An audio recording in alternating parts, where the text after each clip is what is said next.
¿Qué tal? Buenas tardes a todos. Vamos de nuevo a retomar el tema que estábamos desarrollando en este tercero y último video de esta suerte de compendio de principios que hacen a entender la importancia de tener en claro cómo es la iniciación y el afrontamiento dentro de la religión africanista, al menos en la visión desde el Batuque. Pero todas, vuelvo a repetir, como dije en el primero, todas las modalidades de culto tienen parámetros o reglas que están puestas en forma arbitraria y no, están puestas en forma lógica. Es decir, si yo voy a iniciar y aprontar una persona en culto de Orishá, yo previamente tengo que saber las limitaciones que va a tener esa persona o las limitaciones que tengo yo como sacerdote, hablando en forma general, respecto a esa energía que se va a direccionar en el ritual. Y entonces la iniciación y el aprontamiento termina teniendo dos caras, es decir, una cara es la que es la regla del fundamento que establece cómo administrar o cómo manejar esa energía, y la contracara es qué sucede si esa energía divina no responde a la regla. Es decir, cuando yo tengo una regla, la regla lo que me está diciendo es lo que yo debo hacer. Como también cuando tengo un Estado de Derecho en una sociedad, tengo un cuerpo legal que me dice cómo debe funcionar la sociedad. Como contrapartida, cuando esa sociedad o los individuos de esa sociedad no funcionan conforme a este Estado de Derecho, surgen las sanciones, surgen las leyes penales, surgen las leyes que punen, que castigan al que no se avino a vivir en comunidad bajo el régimen legal. En los fundamentos religiosos de todas las religiones iniciáticas, no solamente del africanismo, siempre vamos a tener un conjunto de leyes que norman cómo hay que manejar el fundamento. Y voy a tener contrapartida de ese fundamento en los efectos de violar ese fundamento. Lamentablemente, como la religión africanista, y sobre todo en esta área del cono sur de América Latina, se vio muy degradada durante varias décadas, ¿sí? Y tengamos en cuenta que Argentina, por ejemplo, entra al africanismo más o menos en la década de los 80. Podemos encontrar algún sacerdote africanista que ya se había formado y vino a su país a tratar de desarrollar el culto en la década de los 70, pero calculemos que básicamente el africanismo en Argentina comienza a tener presencia y vigor en los últimos años de la dictadura, y aquellos sacerdotes que ya tenían una actividad religiosa durante la última dictadura militar sufrieron las consecuencias de que sus casas eran invadidas por la fuerza pública. En Uruguay no tiene una década más de desarrollo que en Argentina.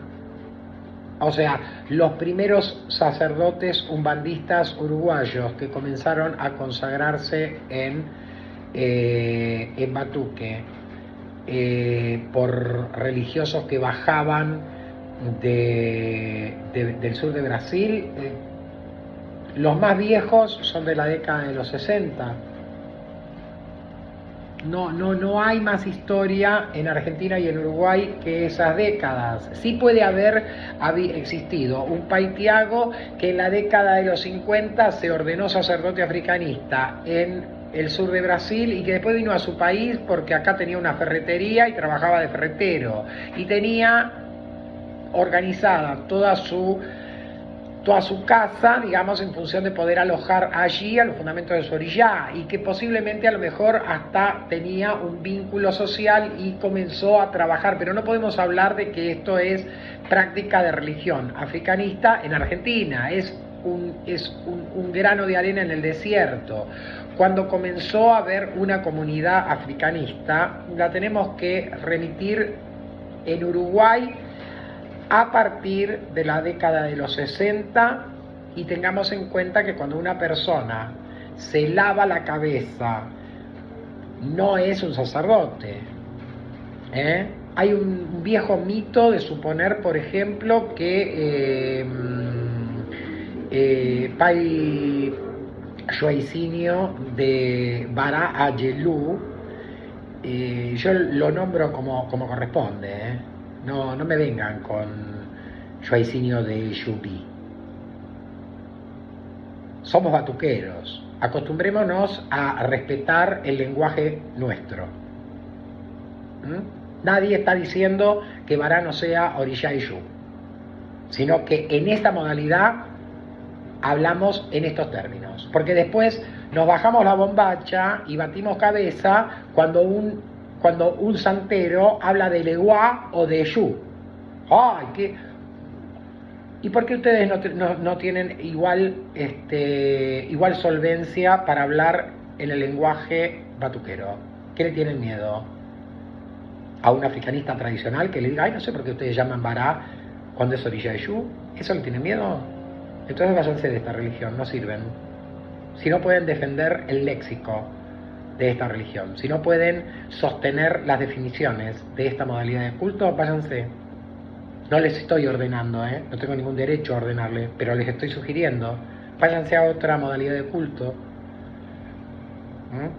Entonces no es Joaicinio de Yupí, es Pai Joao, Joaicinio es su diminutivo, de Bará Ayelú, y el Bi se lo queda su linaje, porque es una dillina. Cuando aparece en Uruguay, Pai Joao no consagra a todas las cabezas uruguayas al africanismo, Son solamente 5 religiosos que se ponen su mano. 5. Hoy solamente uno está vivo de esos 5. De esos 5, ¿cuántos ordena sacerdotes africanistas en modalidad de batuque? 3. Los otros 2 no. ¿Por qué? Porque, por ejemplo, Armando de Oyalá recibe consagración de Borí. O sea, es aprontado por Joaicinio de Bará Ayelú, pero después muere el Pai. Así que el linaje de Armando de Oyalá no puede agarrarse del linaje Yeye de Pai Joao de Bará Ayelupí, sencillamente porque en la ley del batuque, ese sacerdote que tuvo un borí hecho por un religioso, muerto su sacerdote, muerto su jefe, debió ir a buscar un jefe que lo terminara de armar y aprontar, no solamente, sino adoctrinar. Porque una persona con un borí de 4 pies, en principio tiene hecha la mayor obligación que hacemos en esta modalidad de culto para una persona, pero no tiene formación religiosa todavía, posiblemente, o muy poca, muy precaria, ni hablar de ser un sacerdote. Entonces, todos los descendientes, todas las casas descendientes de Pai Armando de Oyalá, uruguayo, deberían preguntarse quién es su linaje, porque el linaje Yeye de la familia de Joaicinio se cortó al fallecimiento del Pai de Santo, y no hay registro fuera de las familias con quien Armando terminó sus aprontamientos en manos de quién tuvo su jefatura, y a decir verdad, por la temprana edad a la que murió Armando, debió quedar un jefe de Armando de Oyalá. No lo conocemos. Parecería que Armando de Oyalá es un sacerdote de generación espontánea, y esto no es posible. O sea, acredito que él debió tener un jefe hasta los últimos días de su vida, solo que su linaje niega esto y se va a los albores de su desarrollo como sacerdote, cuando recién era un aprontado en 4 pies. Estas fallas de concepto hacen que las personas tengan una visión errada de la cosa. Por ejemplo, en Argentina hubo un Pai de Santo, no vamos a cuestionar sus metodologías religiosas, que están bastante cuestionadas, pero yo no lo voy a hacer, voy a respetarlo, porque es un Ibaé, ¿no? Que fue Pai Mara de Bará. La verdad que todas o gran parte de su linaje, Pai Mara, hijo de Joaisinio de Bará Ayelubí. No, Pai Mara fue hijo de una de estas 5 religiosos que recibieron consagración de Joaisinio de Bará. Entonces, a ver, ¿por qué mi abuelo termina siendo Joaisinio de Ayelubí? Solamente porque hubo un decreto familiar que lo determinó. La ancestralidad no es así. A mí me encantaría ser, no me encantaría ser para nada, ¿no? Pero vamos a suponer ser hijo de Amalia Fortabat. Pero yo no puedo decir que soy hijo de Amalia Fortabat. Yo soy hijo de mi mamá y de mi papá, que no tienen nada que ver con Amalia Fortabat. No puedo generar de la nada ligazones ancestrales. ¿En qué varía si un sacerdote es probo, es solvente en lo que hace, recibió bien el ayé y la forma de manejarlo, del linaje de Joaisinio de Bará Ayelú a través de su hijo o de su hija, y hoy yo soy nieto de ese sacerdote, a decir que soy bisnieto o que soy tataranieto o que no tengo ligazón porque mi jefe o el jefe de mi jefe, a la muerte de Joaisinio de Bará, tuvo que ponerse otra mano. Así sea una mano de un hermano de Joaisinio de Bará, pertenecerá a la misma vacía, al mismo linaje, pero tiene otro sacerdote que lo completó. Yo siempre lo digo, errores, malos manejos, buenos sacerdotes, algunos flojitos de papeles, los vamos a encontrar en todas partes y en todas las modalidades, en todas las modalidades de culto. Esto no es algo inherente al batuque, ¿ok? Pero lo cierto es que lo que pasa en Argentina y pasa en Uruguay se ve muy poco en Brasil, y no es una mentira.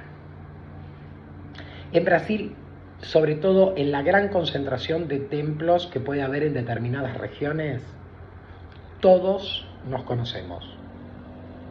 Todos tenemos referencia de todos los religiosos.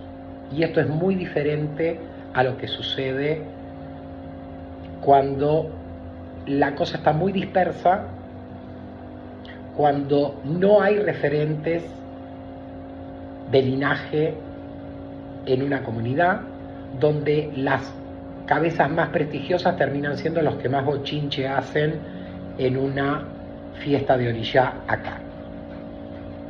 pero tienen dificultad para acordarse el nombre de pila de su jefe, y ni hablar de quién fue su abuelo, y si no lo inventan. O sea, es Joaicinio de Jubí y Sal se acabó. A ver, si tu pai de santo fue ordenado sacerdote en la década de 1980, no podés ser nieto de Joaicinio de Jubí, que murió en los años 60. Es así de claro. Con el poco rigor histórico con lo que los linajes sostienen su tradición y quiénes fueron sus ancestros, es que terminamos hoy día diciendo que los esclavos africanos trajeron la religión a América. Es con la misma liviandad. Entonces hay muchísimo para hablar en estos cursos. Lamentablemente muchos de estos temas fueron extensísimos en el desarrollo en los videos del primer curso, y yo estoy pensando seriamente de traer esos videos y estructurarlos dentro de la doctrina de este año, porque es muy importante que el africanista serio, el que quiere hacer religión seriamente, vaya asimilando conceptos para erradicar la ignorancia, no para poner en tela de juicio a sus ancestros. Si a mí me enseñaron toda la vida que yo soy nieto o bisnieto de fulano de tal, saber la historia me va a hacer confirmar que tengo esa ligazón con ese sacerdote. Negarlo es vivir en la ilusión de ser un descendiente de ese sacerdote. Y esto es errado, porque posiblemente la persona que diga yo soy bisnieto o nieto de Joaicinio de Barayelú, termine siendo un orgullo para él. Pero lo que está escondiendo, si no fuera cierto, es que o su jefe o su abuelo de religión algo mintió o algo incorrecto dijo para que yo tenga certeza de que existe ese linaje. Y la verdad que hay forma de obtener esa información dentro de la propia familia. Entonces, no tiene que ser un mérito ni una suerte de orgullo o de falso orgullo pertenecer a un linaje prefabricado. Mientras yo tenga un sacerdote imantado en Orishá, que fue mi jefe, y él tener otro, y mi abuelo tener otro, siempre hay una línea ancestral que está defendiendo y está viabilizando que yo pueda seguir adelante con el sacerdocio. No importa si hay nombres rimbombantes o no.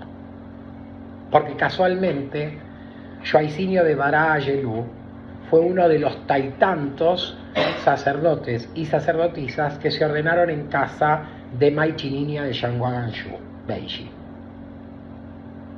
Esa sí era una cabeza grande con un montón de hijos. Y todos sus hijos con un nivel excepcional dentro del batuque. Figuras representativas del batuque fundacional. Que uno de ellos haya sido embajador de ese linaje en tierras del Río de la Plata no le da más mérito ni le saca mérito. Quizás si no hubiese tenido ese respaldo de linaje no podría haber hecho lo que intentó hacer. Pero lo cierto es que hoy hay nietos de Joaicinio de Jubí en Argentina, donde su pai de santo fue ordenado en Argentina en la década de 1990. Entonces estas cosas no pueden suceder, van a seguir sucediendo, pero la persona pensante se tiene que dar cuenta, tiene que cuestionar lo que está diciendo el otro sacerdote. No hay mucha lógica en eso. No hay ningún sacerdote, no se conoce en la historia no del batuque, sino de todo el africanismo, que un sacerdote que hace 20 años o 30 años que trascendió al plano espiritual sigue ordenando sacerdotes en este plano. Algo no debe estar bien, y esto es necesario reflexionarlo, porque hace a la sanidad de nuestras casas y a la reputación de nuestros ILE. Y no quiere decir que aquel que no pueda demostrar nombres rimbombantes dentro de su linaje sea un sacerdote de cuarta, pero sí es un sacerdote de cuarta cuando inventa y mete ancestros que no existen adentro de su linaje. ¿Ok? Vamos, no sé, me fui un poco por las ramas, pero era necesario decir esto y me van a escuchar en otros videos. Seguramente que yo siempre apelo a este tipo de reflexiones porque son las que hacen muy mal a nuestra religión, que nos hacen mal a nosotros mismos y sobre todo que le van a hacer muchísimo mal a nuestra descendencia si la seguimos alentando.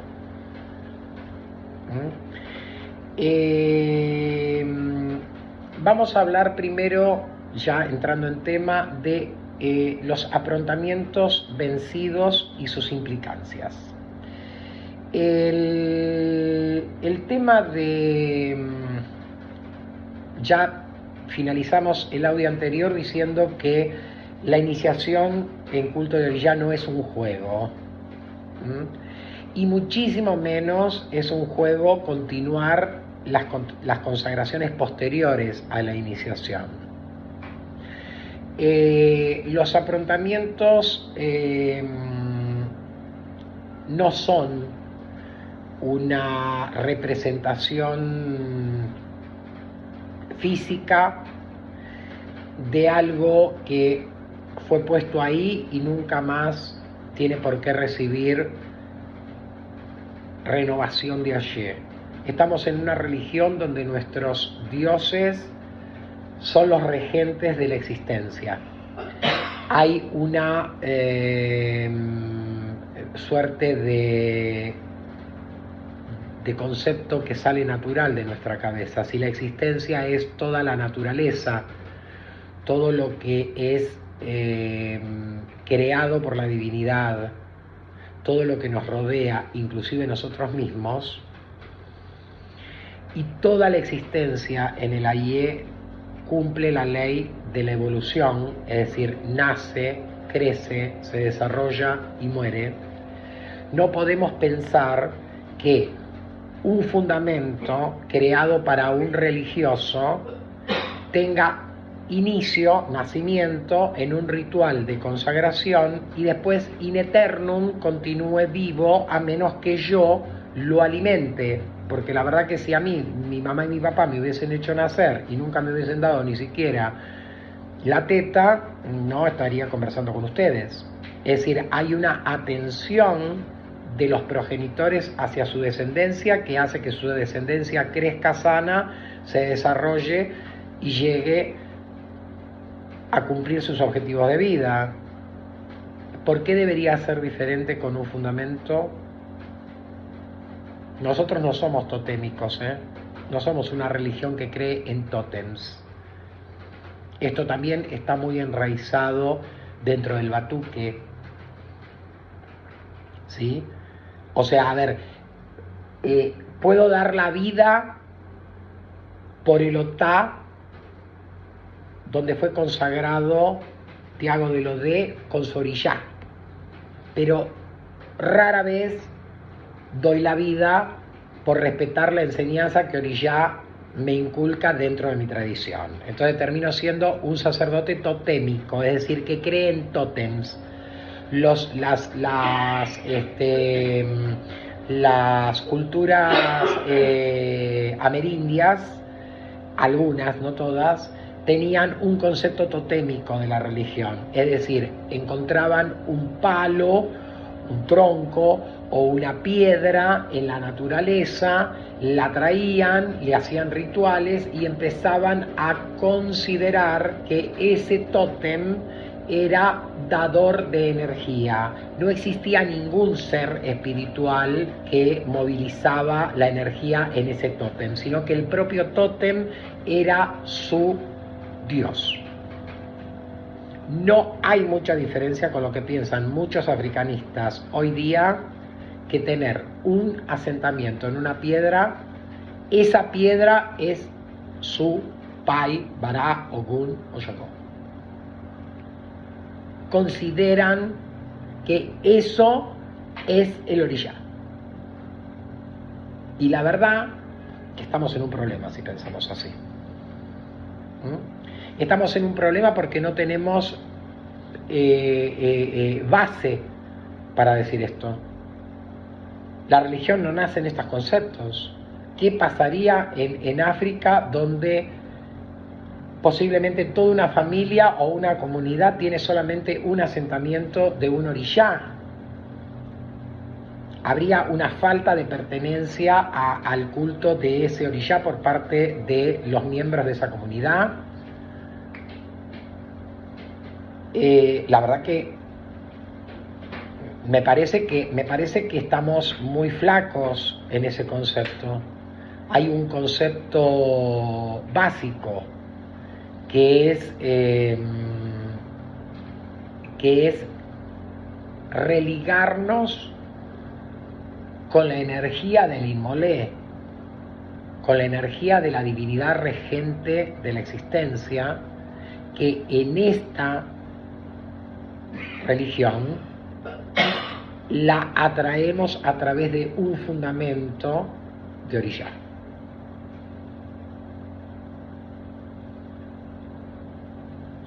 Pero que el orishá no es una piedra. La piedra es de orishá. Esa piedra consagrada es receptáculo de el ayé de ese orishá. No es el orishá en sí mismo. ¿Ok? Y la verdad que los religiosos que comienzan el camino africanista tengan la confusión, vaya y pase, porque no tienen formación todavía, pero un sacerdote que ha yogado un akutá, una piedra cruda, para ver si el orishá aceptaba ser centro en esa piedra, después ha hecho los rituales para imantar esa piedra y dejarla en condiciones de poder ser consagrada, después ha hecho todos los rituales y todas las invocaciones para que la energía de esa divinidad resida en ese receptáculo. No me puede decir convencido. Vuelvo a repetir, siempre hay un lenguaje sincrético que todos utilizamos, pero no me puede decir que llévate tu vará o dame mi ogún.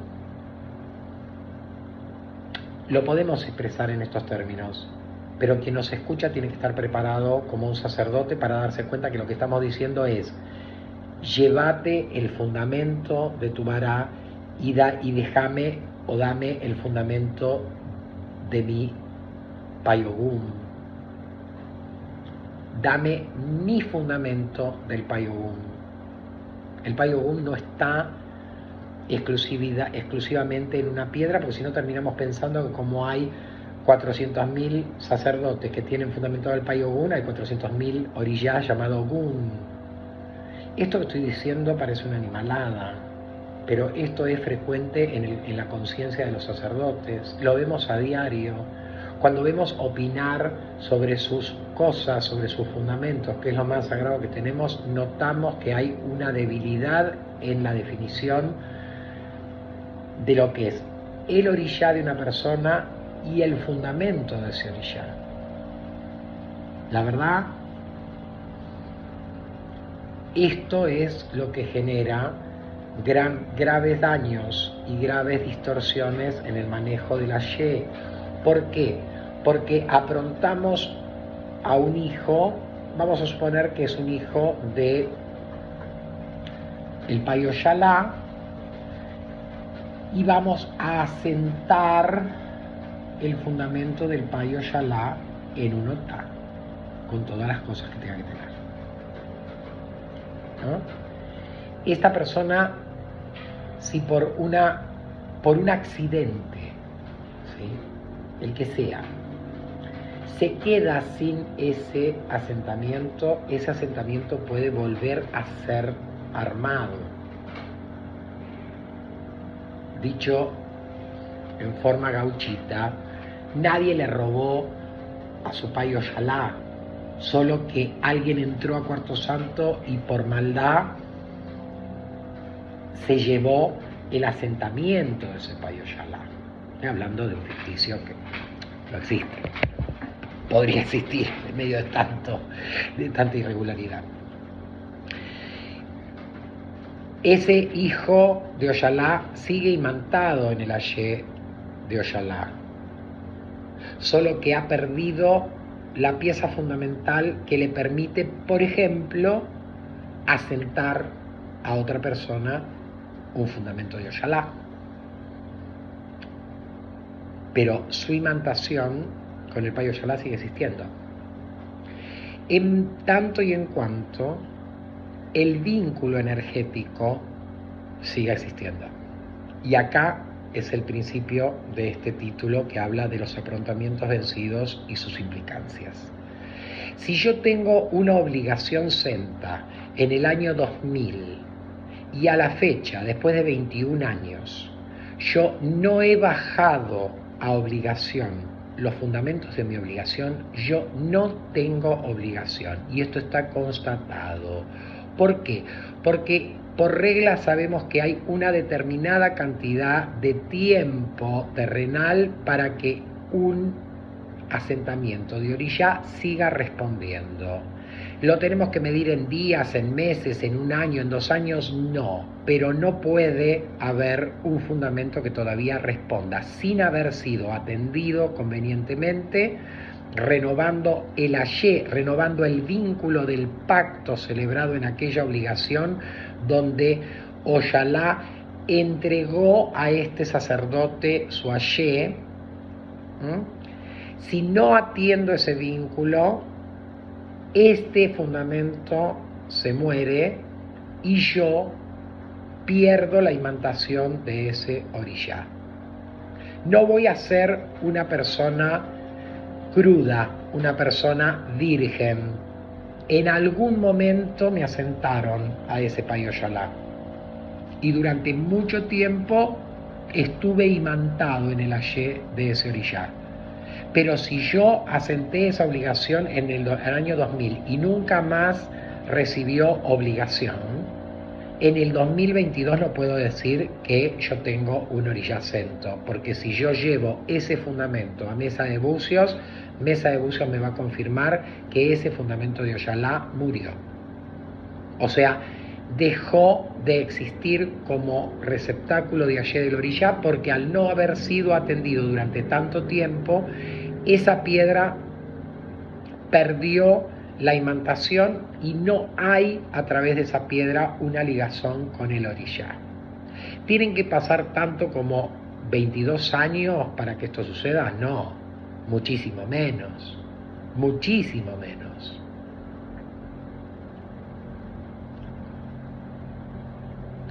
Quizá la obligación que más dura es la obligación más importante que tiene el sacerdote africanista de esta modalidad, que es su borí. Un borí de 4 pies tiene estimativamente una duración de 7 años.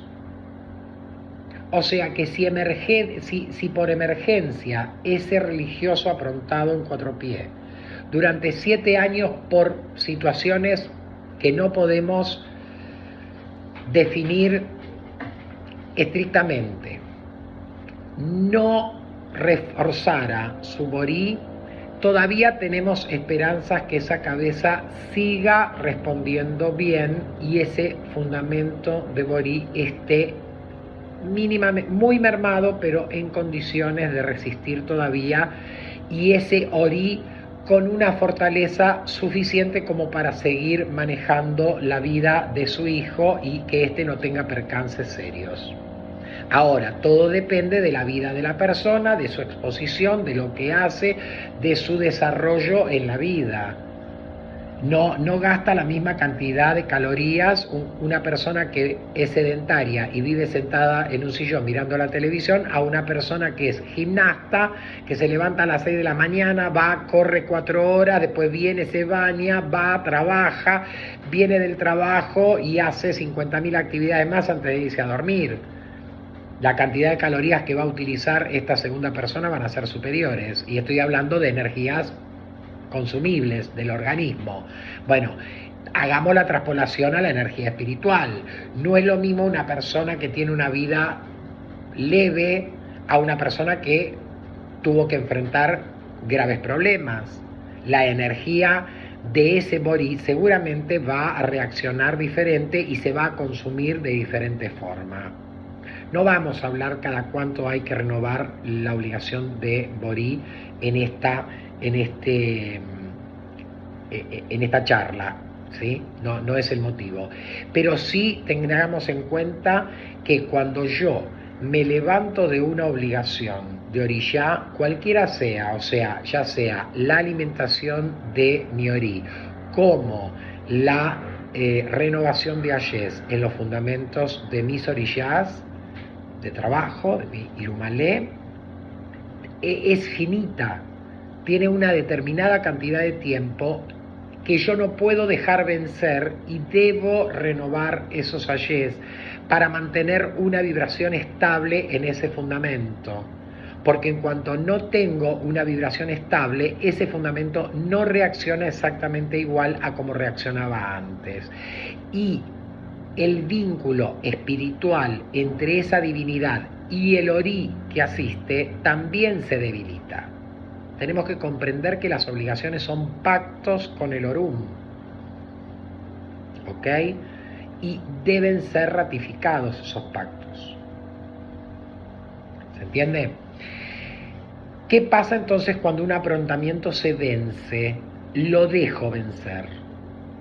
Cuando el hijo de religión asentó un Pai Shango en el año 2012, hace 10 años, y a la fecha no hizo nada, o sea, no renovó ayes. ¿Por qué se pueden renovar ayes? Hay varias formas. Primero, un hijo que está aprontado de cabeza podría preguntarse en Meridirogun si esa persona está carente de energía y necesita renovar la obligación de Borí. Porque hay casos y circunstancias que hacen que los tiempos entre una obligación de Borí y otra obligación de Borí no sean muy extensos. Hay personas que en alguna circunstancia de vida tienen que hacer más de un Borí en el año. Y no lo vamos a hacer caprichosamente por la decisión del sacerdote, ni porque esa persona esté teniendo problemas. Cuando tiene problemas viene a mesa de bucios y se define cuál es el problema y se resuelve por la vía del atendimiento espiritual. Pero ¿qué sucede si cuando preguntamos sobre los problemas que está teniendo esta persona, todos vienen ligados a una merma energética en su orí? Entonces, puede ser que ese orí necesite de un atendimiento, de una alimentación, de una reenergización individual precisa, que no es el refuerzo de Borí, o puede ser que sea necesario el refuerzo de Borí. Esto lo dirá el Merindirogún. ¿Ok? Pero si no sucede nada, si la persona está bien, si no hay circunstancias que me lleven a hacer este tipo de consulta, la regla establece que lo más conveniente es que todos los años la persona refuerce su obligación de Borí. Y eventualmente una vez cada 2 años. Si es un aprontado reciente y es una persona que todavía le faltan años para exponer su ayé, es decir, es una persona que está progresando en su formación religiosa, no tiene la responsabilidad de una casa de religión, ni de hijos de religión, ni de trabajar para clientes, porque no es una persona que todavía esté habilitada para trabajar, es simplemente un pronto en 4 pies. Probablemente podamos extender, salvo que medien estas circunstancias de vida, que haga un refuerzo de Seborí cada 2 años. En líneas generales podemos decir estos. Pero si se trata de un sacerdote o de un religioso muy avanzado que ya trabaja o se expone a el trabajo ritual, inclusive no a comandancia de él, no porque él trabaje para clientes propios, sino porque por ser un religioso avanzado su Pai de Santo lo convoca para ser ayudante en determinados rituales, esa cabeza tiene que recibir obligación de renovación de Borí anualmente. Primero, porque cuando nosotros tenemos, vuelvo a la analogía de una criatura, cuando yo tengo una criatura, la criatura me va a pedir a través de su llanto que tiene hambre, entonces yo le voy a dar una mamadera. Y no le voy a dar otra mamadera hasta que yo le dé vuelta, no. Yo sé que cada 4 horas, 5 horas, él tiene que tomar tantos centímetros o tantos milímetros de leche. Entonces yo le voy a dar la primera mamadera y voy a contar más o menos 4 horas y le voy a arrimar de vuelta la mamadera. Si la criatura me la rechaza es porque todavía no tiene hambre, pero si se prende a la tetina de la mamadera va a succionar y va a comer. Yo no tengo que esperar que la criatura llore desconsoladamente porque tiene hambre. Yo lo voy alimentando en ciclos de tiempo para que esa criatura no entre en deficiencia alimentaria, porque la idea es que crezca. Entonces voy a tener que suministrar más alimento en tiempos acordes que le permitan hacer la digestión, vaciar su estómago, y entonces le vuelvo a suministrar una cantidad de leche adecuada para que siga alimentándose, y así las criaturas crecen. Pero si yo a una criatura en 24 horas la hago llorar 10 veces desconsoladamente pidiendo alimento, al final del día no tiene la misma ingesta alimentaria. Lo estoy llevando a una situación de inacción, o sea, a una situación en la cual no está comiendo convenientemente. Bueno, salgamos de esa analogía y vengamos a los fundamentos. Si es el fundamento de Borí, yo no tengo que permitir que Orí se manifieste en la mesa de bucios diciendo que está deficiente de energía, carente de energía, fraco, como decimos en religión. Yo tengo que alimentarlo regularmente, y lo regular es 1 año lo más conveniente, y eventualmente cada 2 años. Porque también hay avatares, situaciones en la vida de no solamente del religioso, sino de el ilé, en el cual a lo mejor por alguna situación no se pueden hacer obligaciones durante un tiempo largo. Vamos a poner el ejemplo, por ejemplo, de esta pandemia que hemos tenido hace poco tiempo. O sea, desde comienzos del año 2020 hasta mediados del 2021 fue un tiempo en el cual era prácticamente imposible organizar ni siquiera un atendimiento de Borí por salud. Entonces yo no tengo que llegar a esos límites. Si yo durante 2 años no puedo hacer obligaciones porque tengo, por ejemplo, una pandemia, o durante 1 año no puedo hacer obligaciones porque la casa está de luto, yo tengo que prever esto mucho antes, y tengo que saber que si yo atiendo regularmente y doy renovación de Ayé al Borí de una persona en forma periódica todos los años, aquel año donde no lo puedo hacer porque hay luto, aquel año que no lo puedo hacer porque la persona, no sé, tuvo un problema o porque del trabajo lo mandaron a trabajar a China y va a venir dentro de 8 meses, o sea, no va a estar en la fecha que naturalmente hace obligaciones, o nos sacude una peste como el COVID-19 y nos obliga a tener las casas cerradas durante 1 año y medio, 2 años, esa persona no entró en una situación de merma energética. ¿Por qué? Porque como viene comiendo bien el niño, ¿sí? Yo le doy de comer no cuando tiene hambre, sino cuando debe comer, en fracciones adecuadas. Y bueno, después, si mamá no fue a comprar todavía el churrasco para hacerme el churrasco, el nene no está desesperado de hambre porque desayunó bien, almorzó bien, tuvo un refrigerio, comió algo a la caída de la tarde. Entonces puede esperar 1 hora y media más hasta que la madre va al supermercado, compra el churrasco, lo pone arriba de la plancha y se lo hace para que cene. Pero si el chico tomó un desayuno deficiente, no almorzó, no merendó, no le di nada de soporte a eso de las 6, 7 de la tarde para que comiera, le va a comer la mano a la madre. No va a llegar, o sea, se come el churrasco crudo, porque tiene un hambre voraz. Bueno, esto es lo que no debe suceder nunca con los fundamentos. Fundamentos que se vencen son fundamentos que retrasan al hijo. Primero, no existen tales fundamentos si el retraso es extremo. Es muy probable que si el hijo tiene una vida ordenada y normal, si yo bajo un fundamento que tiene 5 años, hace que tiene una obligación hecha, y lo someto a mesa de bucios, ese fundamento responda como a punto de morir o ahí nomás.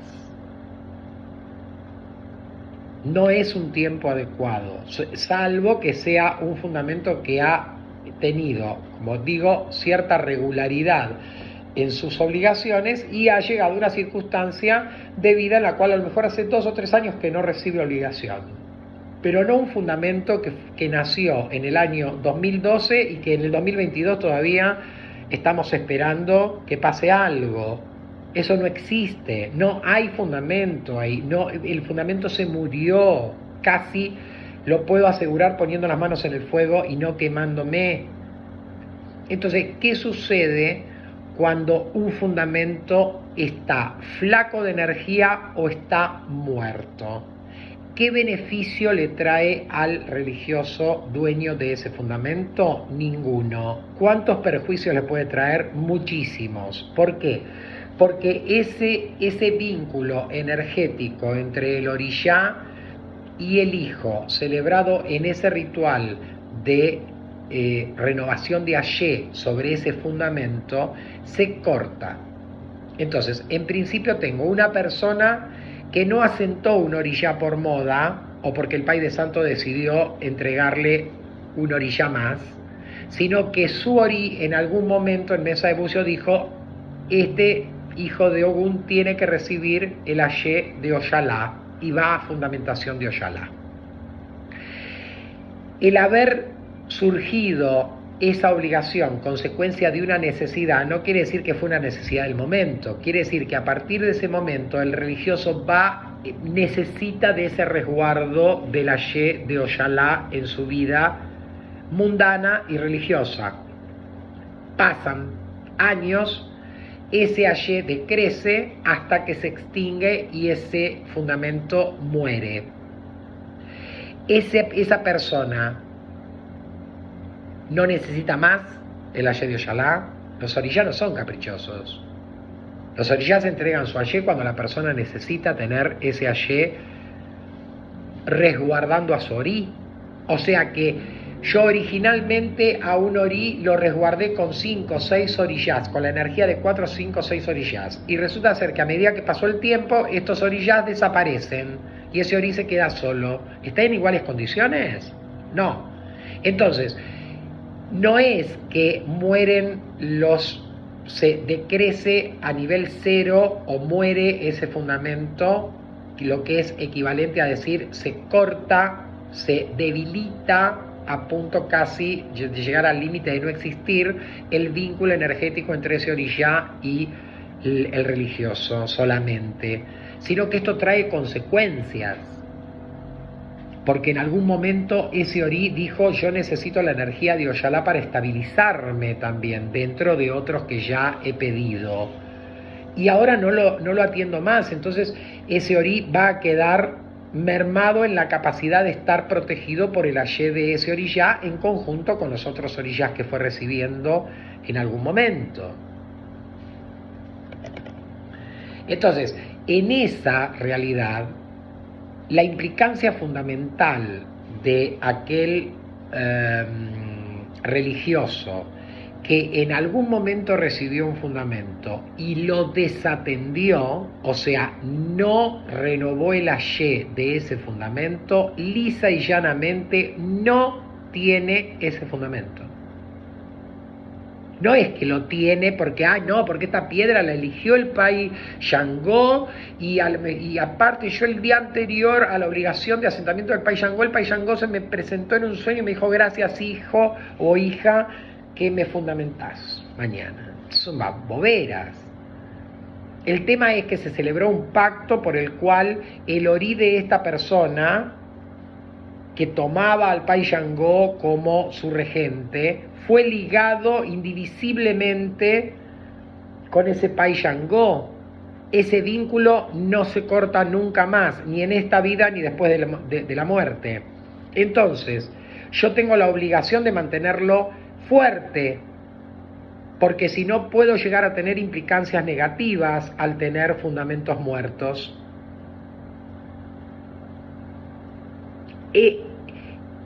Esas piedras sacralizadas pesan lo que pesa una pluma, pero en cuanto pierden el ayé, pesan como si fueran adoquines de 4 toneladas cada uno, y no es lo mismo llevar una mochila con 10 plumas o llevar 10 piedras, cada una de las cuales pesa 1 tonelada, Me aplasta ese peso. Y esto es lo que sucede cuando los fundamentos quedan vencidos como implicancia mayor hacia el dueño de esos fundamentos. Empieza su retraso, no el retraso espiritual o el retraso religioso, su retraso como ser humano, porque antes tenía un flujo de energía que iba promoviendo el avance y el desarrollo de esa existencia, de esa vida, y ahora no. Entonces no es lo mismo la persona que todos los días come 4 comidas balanceadas, que toma complejos vitamínicos para estar más fuerte, que toma complejos vitamínicos para no enfermarse ni de gripe ni de nada, que además se compra ropa abrigada para el invierno y trata de comprarse ropa fresca para el verano, a una persona que no come hace un montón de días, que los complejos vitamínicos ya ni se acuerda cómo eran, y que encima la ropa que tiene no es la conveniente para la temporada en la cual está viviendo. Esa persona se va a enfermar, se va a debilitar, no va a tener fuerza ni para estudiar, ni para amar a su pareja, ni para trabajar, ni para tener voluntad de vivir. Y esto es lo que sucede cuando a Orí lo empezamos a desvestir de aquellas cosas con las cuales lo vestimos. Si ese Orí pide fundamentación de un oriyá y por inconvenientes inclusive a veces económicos del religioso que tiene que ir a esa obligación, no lo puede hacer este año y lo tiene que posponer al año que viene o dentro de 2 años, pueden existir implicancias porque ese Orí está exigiendo que se lo atienda con la energía de ese oriyá, pero hay formas rituales a través de servicios, de obligaciones menores, de ofrendas, de evos específicos para que ese oriyá se sienta atendido a esperas de que su hijo pueda entrar en obligación y fundamentar. Pero una vez que lo fundamentó, tiene que haber un compromiso del hijo de mantener ese vínculo, porque si no le va a traer malas consecuencias. Los africanistas tradicionales me van a negar esto que estoy diciendo, porque ellos lo ven diferente. Posiblemente. Pero los que somos de raíz africanista en América, no solamente en el batuque, en el candomblé y en la ocha cubana, me van a saber entender que esto es así, porque acá sí hay una religión.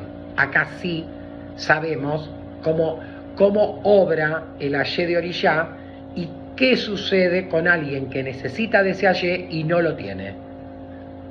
¿Ok? Entonces no es una cuestión comercial de que el hijo todos los años le llene el bolsillo con monedas al Padre Santo para que le haga una obligación. No vayamos a esa tontera. No vayamos a esa estupidez. Porque si el Padre Santo es delincuente, le va a sacar la plata de otro modo. Estamos hablando de la responsabilidad del religioso con sus fundamentos, que consagró en algún momento y los tiene que mantener en condiciones de que sigan siendo sus escudos energéticos, su energía vital quede sostenida por todo ese fundamento y pueda desarrollar un destino óptimo. Esto es lo que hay que comprender, ¿sí? Se hacen muy largos estas reflexiones y hay bastante más que decir, así que creo que la verdad fracasamos en hacer 3 videos para explicar esta conferencia sobre la importancia de la iniciación y el aprontamiento en religión africanista. O sea, ya estamos promediando la hora que empezamos a hablar de este tema y hay algunas cosas que quedan por decir, así que vamos a hacer un cuarto video retomando este tema y tratando de no resumir, porque no sirve resumir, no sirve hacer un resumen, sirve hablar, reflexionar y volver a hablar y volver a reflexionar para que el religioso entienda dónde está parado y dónde están los agravantes de no hacer bien las cosas. Es tan perjudicial que una persona entre a una casa donde el Ayé es dudoso, donde el sacerdote puede cometer errores y siendo un sacerdote imantado en religión comete errores y esto repercute en la tranquilidad y la estabilidad espiritual de los hijos, como que los hijos no tomen dimensión de la importancia de tener sus fundamentos en regla. Los dejo corto y hago la segunda parte de este mismo tercer video para que no sean tan largos.